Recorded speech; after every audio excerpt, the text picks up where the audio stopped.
our first question from Rodney James Edgar with MMAWeekly.com.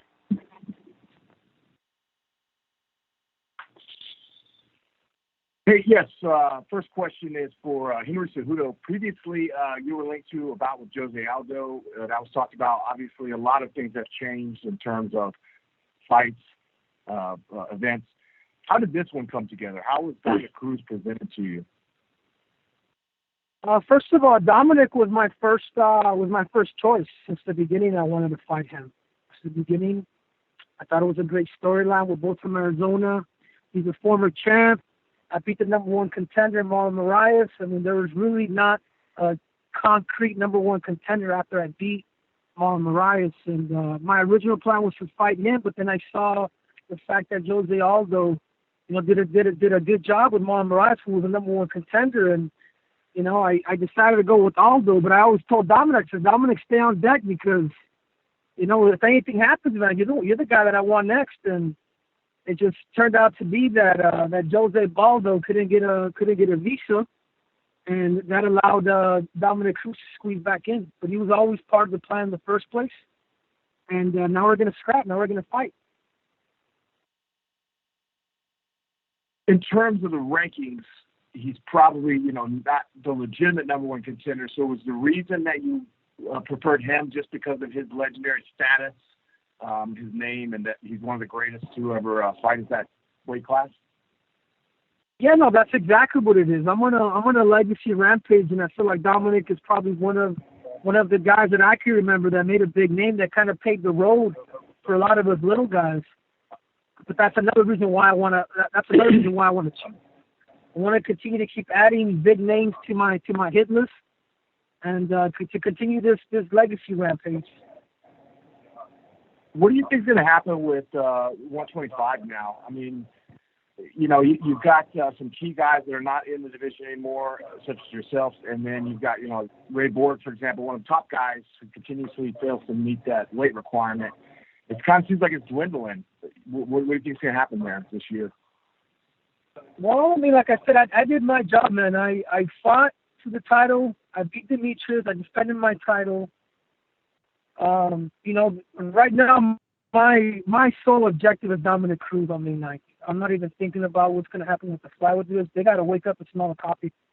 They got to go out there. They got the UFC too. They got to start, really putting time into the flyweights and really recruiting some of the best guys in the world, because the flyweight division is one of the toughest, best divisions in the UFC, pound for pound.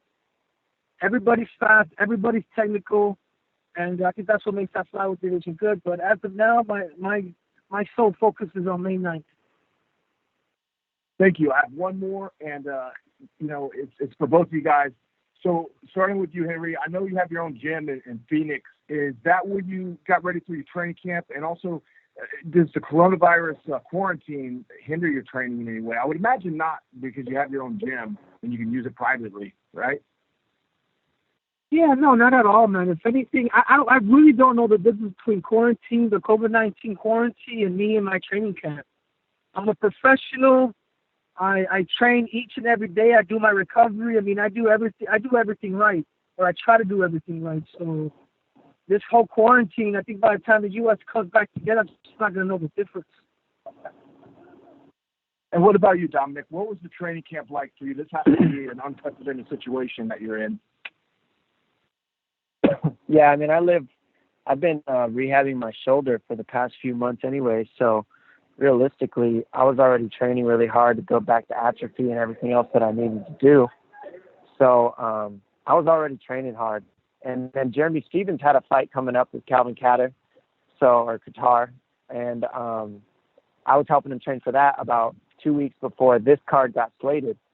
So I was already training pretty hard with Jeremy, sparring him and just helping him prepare, doing the same workouts he was doing to make sure he wasn't having to train alone. So that really, that was like actually led right into this camp. So I technically had about a 6-week camp for this one, which happened to be plenty enough to be in shape for 5 rounds. What do you think it's going to be like fighting with no audience? That's got to be weird, right? Kind of. Well, I mean, I think the silence might be the weird part, realistically. But if you fight in Japan, if you see a lot, like there's a lot of people there, but they don't make a lot of noise. So it could be like that. Also, when you train in the gym a lot, I don't have a lot of people in the gym, especially now in the quarantine as you're training. We've all been having to train with minimal people, like 4 to 6 people max in the gym, so that nobody's getting contaminated.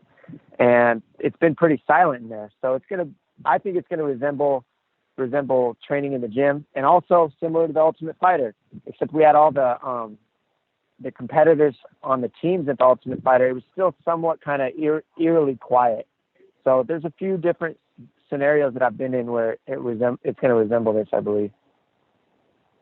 All right, thank you so much, guys. Once again, that is *1 to ask a question. Our next question comes from Damon Martin with MMAFighting.com. Hey guys, first question for Henry. Henry, obviously at this point, you're all about legacy fights. You talked about that with the Aldo fight. You talked about it with other fights. Where does Dominick Cruz rank in terms of legacy, in terms of your legacy? How big is this fight for you for that, considering most people consider him the greatest bantamweight of all time? Yeah, well, I think every fight that you have is your most important fight, right? So, like I said, man, I wouldn't put him above Demetrius Johnson, even though he has a victory over him. But I'd put him up in top 3. But my last fight is always my greatest fight, and I do respect Dominick's skills. I do know that he's tricky, and I plan for that. But I think the difference between me and everybody else is I don't ever fight everybody the same. I'm that type of guy that can make adjustments, and you guys have seen that during the fight. So the way I would rank them is every fight's the greatest fight for me, the greatest fight that I could be. Henry, there's a lot to be said about ring rust in this sport, but we have precedent with Dominick when he came back off a long layoff and he beat Takeo Mizukaki. He came back off another long layoff and beat TJ Dillashaw. So he's proven that ring rust doesn't necessarily affect him. But what do you expect, coming into this fight off of, a 3-year-long layoff? Are you looking for those kind of things, or do you have to expect Dominick is going to be the best he's ever been? Oh, do I? Yeah, that's what I expect. I expect the best Cruz. I expect the reason why Dominick has been successful is because of his grit. Because it is, I will say this is because of his mind, but I also see a lot of flaws in there too, technically. So I know he's a tough challenger. He's been around the sport for a very long time, analyzing fights and seeing fights like that. It makes you a smarter. It gives you a good MMA IQ. But I just think he's going up against a dude that's just hungrier, stronger, that's in his prime. And I'm just on a rampage, man. It's like when I first started wrestling. I wasn't doing as great in the beginning into the international scene. But once I got my feet wet, man, I shocked the world. And it's no difference with wrestling and mixed martial arts. And Henry, obviously, you're not the matchmaker. You're going to be the guy that's signed to fight whoever they put in front of you. And I know your focus is 100% on Dominick Cruz, but I know before this you were going to fight Jose Aldo. What do you say to the guys like Peter Yan and Aljamain Sterling and Corey Sandhagen who all want a chance at your title, but there's not a direct line to you right now. If you get through Dominick, you might fight Aldo next. TJ Dillashaw comes back early next year. Like, what do you say to the other contenders in the division? I'm going to tell them to wait for their kings. Wait for the king to tell them to bend the knee. Aljamain Sterling got knocked out by the guy that I knocked out. Wait in line. And then Peter Yan, he needs to learn better English. He absolutely sucks. And you can't beat a 41-year-old and expect to get a title shot. That's just ridiculous. I'd rather fight somebody that hasn't fought in 4 years, like as in Dominick, if you choose those two. And a couple questions for Dominick. Obviously, Dominick, you've already achieved so much in your career, doing the things you've done and proving people wrong again and again, coming back off injuries and doing the amazing things. But where does this fight rank in terms of your legacy, considering what you've had to go through to get back here and knowing what Henry represents as obviously 2-division champion, Olympic gold medalist, all these things you've achieved? Where does this fight rank for you in your career? Well, I mean, it ranks up there as another history-making fight for me, But I really look at this a lot different than belts and all the things that we have. It's more about how you can make a difference in these times when you have a platform. So I look at this as a time where I can make a huge difference. Like, what's the value of champions' belts or Olympic gold medals when there's 33 million Americans that just filed for unemployment benefits? They can't feed their families since mid-March. 2,417 Americans died in the United States. There's no vaccine for COVID-19 coming and probably no end in sight. So I've been in the question of what's the value of belts or even Olympic gold medals unless we can use it to make a difference in the lives and the service of humanity, essentially, really. The leader that made a difference for me in this way is Muhammad Ali. He was willing to give up the belt, possibly go to prison for 5 years to stand for what he saw as world peace. So that put me in the question of what's my purpose and all of my accomplishments here. And realistically, it's to make a difference and stand for everybody who thinks that they're not a champion and let them know that regardless of what everybody says, regardless of what everybody's credentials are, none of that matters if you believe and if you want it and you have a bigger purpose than yourself, just what you have, and just holding up your belts to everybody and saying, I'm better than you because I have this thing. How about, every single person out there gets to do that if they choose it, whenever they want. And I'm going to stand for that after a 3-year layoff again. And everybody says ring rust exists, and it actually doesn't. It's all in your head.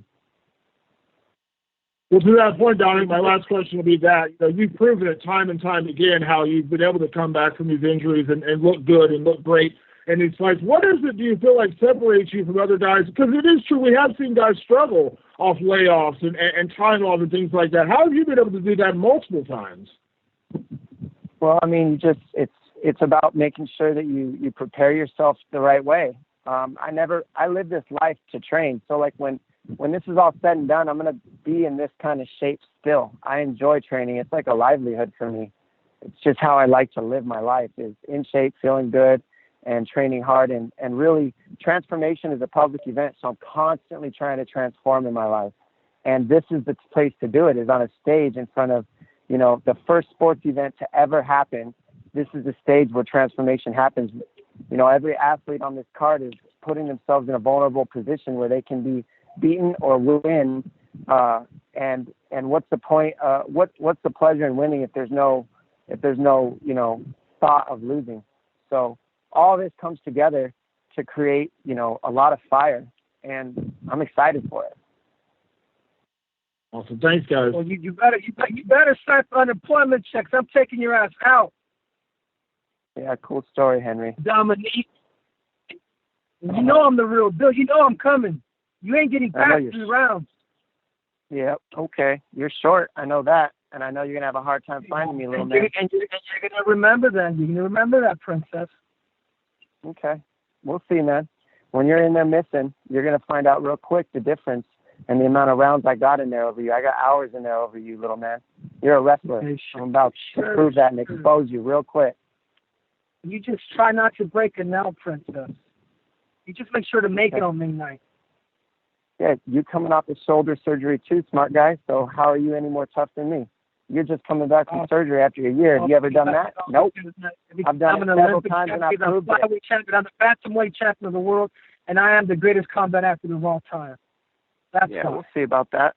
Yeah, well, there you go, flaunting your credentials again, but none of those mean anything because how do you make a difference for anybody but yourself?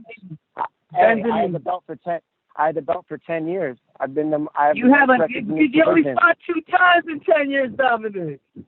I fought many times in 10 years, and I have more title fights than you as well. So remember that too. All you got to do is look at the numbers, Henry.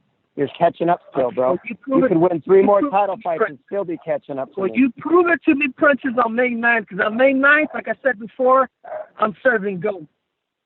I don't have anything to prove. I'm just going to beat it out of you. You're going to embarrass yourself trying to fight me. I hope so, Princess. That's just that last time against Cody. Yeah, Cody's not you, is he?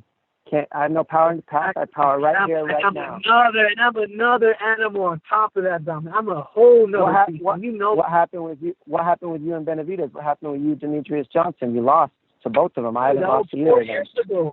That was 4 years ago. You lost. That was 4 years ago. It was 3 years ago I lost. So there you go. Here you go. If you want to talk about past, there you go for you. I got some proof in why I'm going to smash you. What? I came back and I beat one of the greatest of all time in Dimitri. And I'm about to come back and smash just a little turd who thinks he's better than he is. You're a 25er, and I'm going to prove it. You can try, princess. You can try. Try not to break it now, Dominic. We heard that already. You keep saying the same thing, nerd. Exactly, because you're brittle and you break everything. Did you just come off of the surgery? Does that make you brittle? You're an idiot. Listen to yourself. I'm strong. I'm cockstrong. Lauren, we can move on to the next question. Our next question comes from Kevin. I love you, Dominic. Hey guys, thank you for that. Tough act to follow. My question would be for Dominic. The first thing, Dominic, obviously the Dillashaw fight was a huge win for you in your career, and I know it was an emotional victory. If you were to win this title on Saturday night, do you think it would surpass it, given that you've gone through this a second time? Would it surpass the significance of your win over TJ? I think the win over TJ will be more because TJ Dillashaw is a true bantamweight, and Henry's still a 25er. So realistically, this isn't going to be as tough as a fight as TJ. I know that. The physical accomplishment of getting your body back and doing everything that you've done, having had to do it a second or a third time, will that add to it at all? Though, even if you don't respect Henry the same way you respected TJ, the fact that you're getting your body back to, that kind of level, will that have any added significance? Well, I never said I didn't respect Henry. I said that it was going to be not as tough as a fight as it was against a true bantamweight in TJ Dillashaw. So don't twist my words, please. I do respect what Henry's done as a yeah, you did. I do respect what Henry's done as a martial artist. You can't take that away. But I do believe that TJ is a true 135er and that Henry is a true 125er, and he'll go back down to his division after I beat him. And after you had your fight with Cody, you gave one of the most amazing speeches I thought that I've ever heard an athlete give in the UFC, especially after a defeat. And I wonder, was that when you look back on it, is that kind of the emotions you're feeling right now as you talked about, giving back, and you talked about how many people have lost their jobs? Is that sort of the same emotion that you're feeling as you felt then after that Cody fight, in terms of the way you approached that speech and the way you try to approach this fight? Yeah, 100%. In that time, everybody in their life has lost something. And I think that was, as a fighter, as a champion who hadn't lost in so long, to be in that vulnerable position and to be able to, just take full responsibility. I think it's bigger than me just making a bunch of excuses. It's about how can you, come up with something to give to the world with the platform that we have, to actually say something that matters rather than just basically vomiting on the mic. I mean, this is a platform we have. A lot of people listen to us. A lot of people like to hear what we have to say. And I think it's important that we use the platform for a bigger purpose. And that's what this is going to create. Dominic, you should try out for Miss Universe. You sound like Miss Universe. That's what this fight represents. It represents something bigger than just me. All across the world, princess. Like I said, and then, Dom, if I can... Go ahead. Dom, if I could just follow up with one other question then. I know when an athlete loses, when you guys lose a fight, you want to get back and get in there and kind of get it. You've had to sit there with that loss for 3 years and haven't had the ability to get back and, not avenge it against Cody, but just beat somebody else. Has that gnawed you? Has that been difficult to deal with? That, the last time you were coming back, you were coming off victories. This time you have that, that red L sitting on your record for 3 years. Is that tough to deal with mentally? No, I don't. I mean, I don't really look at it that way. I look at it as the past. Like, how many times have you made a bad article that you weren't happy with? I'm sure many, and it wasn't perfect. But do you sit and look at that bad article every day when you try to do this interview with me, or do you move on into the present moment and try to ask the best questions you can now? That's what I'm doing. I'm focused on the now, where my power is at, and I'm in very good shape. I feel like money right now. I'm heavy. I'm strong, I'm fast, and I'm lean, and I'm ready to go. So that's what I'm focused on. You don't focus on past stuff. There's no control there. what's the point of that? Cool, thank you. And then I have one question for Triple C, please. Henry, obviously Dominick was, set the standard by which this division is judged by his wins over Demetrius and so many other fighters, Uriah Faber and whatnot over the year. What do you think you have to do to, for yourself to surpass him when people look back and they want to talk about you in this division like that? Do you feel it's a number of wins, or do you feel it's just particular names, beating the Aldos and those kind of people? Is that what it will take? Yeah, no. Like, first of all, I know I'm going to beat Dominick. I truly, sincerely believe that and know that. My plan is not to beat him. My plan is to stop this dude. Is to stop everybody that's in front of me. Like, I'm not out there no more to just win by decision. I'm out there to put people. I'm out there to put people out. So the more I continue to keep doing that, the more people understand that, hey man, this dude is there's just no denying. So in the past, you went to win by decision. They don't have. You wanted to win by. They don't have. You wanted to win by decision. MMA, they don't have a Michael Jordan. That's what you sound like. They don't have a Michael Jordan of MMA. And I'm it's me. looking to do that. I'm the Michael Jordan of 135. I'm knocking people out, and that's it. And Dominick happens to be in my way, and I'm getting ready to execute him. Thank you. Our next question comes from Bryce Miller with the San Diego Tribune. Hi, Dominick. More curious what what are your important roots and connections with San Diego and why that place has become important to you, and then I'll have a quick follow-up. Well, I was born in San Diego, but I was raised in Tucson, Arizona.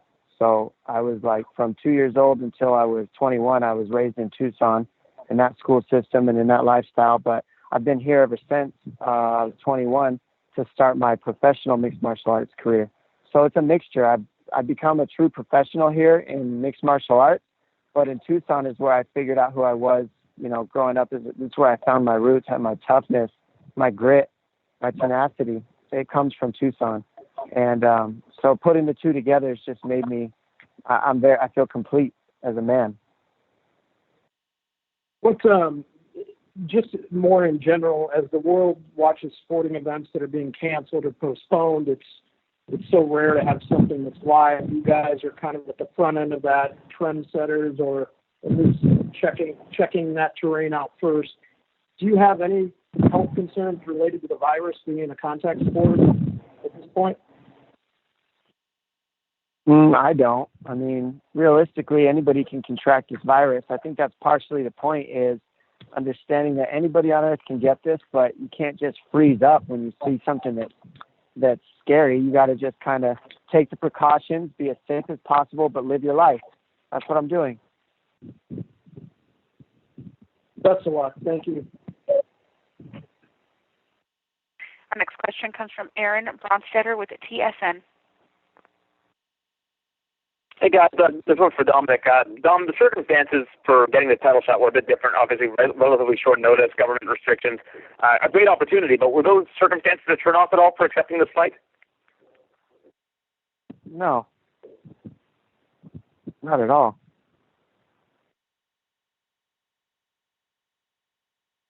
How were you able to train adequately for it under these circumstances? I don't know if you're year-round ready to go type guy, or if there were anything you had to do to ramp it up a little bit in the previous weeks. Yeah, I had to ramp it up, definitely. You go from not fighting to fighting a title fight, so yeah, you got to ramp it up. But I've been training with Jeremy Stevens, who I know is bigger, stronger than anybody in my division. So training with him and mixing it up with other small guys at the same time, I've got the speed of small guys that I get to work with and the size of big guys mixed together, and sparring with them round by round really pieces together a good camp. And I've had good training partners, and I got a good coach, and I've been here before many times. I've got tons of title fights, tons of time in that octagon, so it's just another day doing what I enjoy doing. All right, for Henry, you look at your last 3 wins: Demetrius, TJ Dillashaw, Marlon Reich. If you win this weekend, would you still want to face Jose Aldo next? Because the win streak of Demetrius, TJ, Moraes, Dominick Cruz, and Aldo could potentially be the greatest win streak ever, really, in terms of resume. Go back and look at my resume.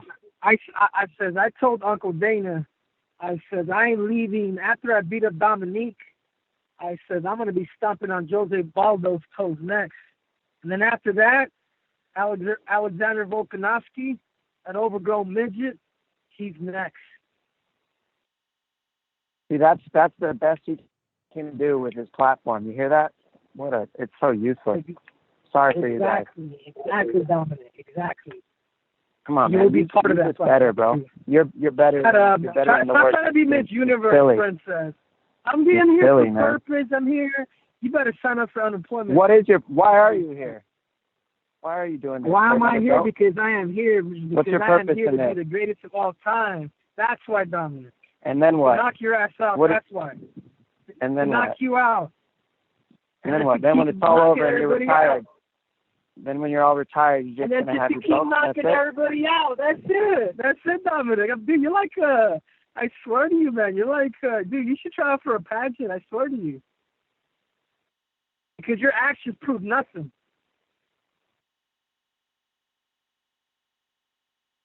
All right, and finally, Dominic, a win this weekend, it would make it twice that you come back from a major injury to win a title. That's never happened in MMA, and I don't know if it's ever really happened in pro sports of any kind.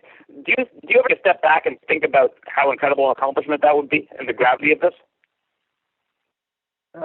Yeah, I mean, that's the point. It's like, anybody who thinks that stuff's that difficult, it equals up to anything that's ever been done, period, in sports. So that's how you become, legendary in this thing. I've already done legendary things in the division and in the sport. I got more than half my fights are title fights alone. And so just with, the murderer's row that I faced, Benavidez, Uriah Faber, TJ Dillashaw, Demetrius Johnson, I mean, the list goes on. With all these people that I've beaten, I cleaned out the division. I was ranked number 2 behind only the number 1 pound-for-pound man for a year, Demetrius Johnson, and I'd beaten him. So I've pretty much been pound-for-pound the best at one time in this sport. And, I've done everything you can do. And to come out after the layoff when nobody really gives you a shot and then just beat up at 125er, it's going to be fun. All right, guys, thanks. Appreciate your time. And that's all the time we have for questions. I'll turn the call back to Lene for additional remarks.